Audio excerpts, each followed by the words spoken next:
Well, the Indians' big move that they made last week, trading for Jay Bruce, immediately paid off. In Tampa Bay, he went 4 for 12.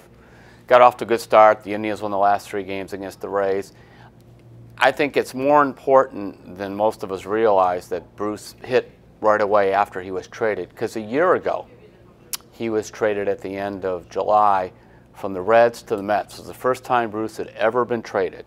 And there's a certain thing called trade shock. I mean, it really does. You come up minor leagues with the team, you stay with them the whole time.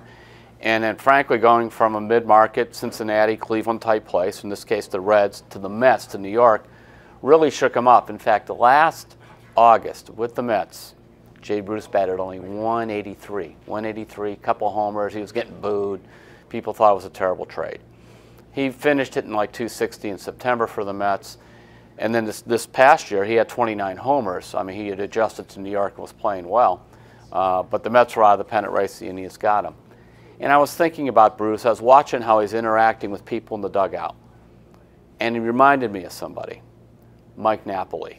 Remember the presence that Mike Napoli brought to the lineup last year and to the clubhouse.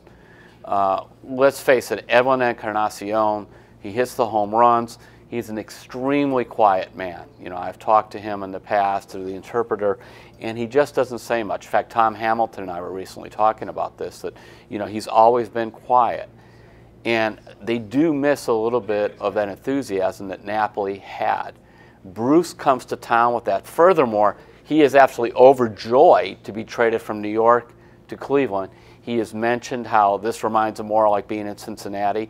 I mean, we have to get used to the fact that a lot of people actually want to play for the Indians now because they're good and they like Francona, and the organization seems to be stable.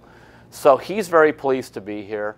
I just kind of wondered, like, well, how's Napoli playing? So I sort of looked down some stats. He's with Texas. He's batting 197, 23 homers, 49 RBIs.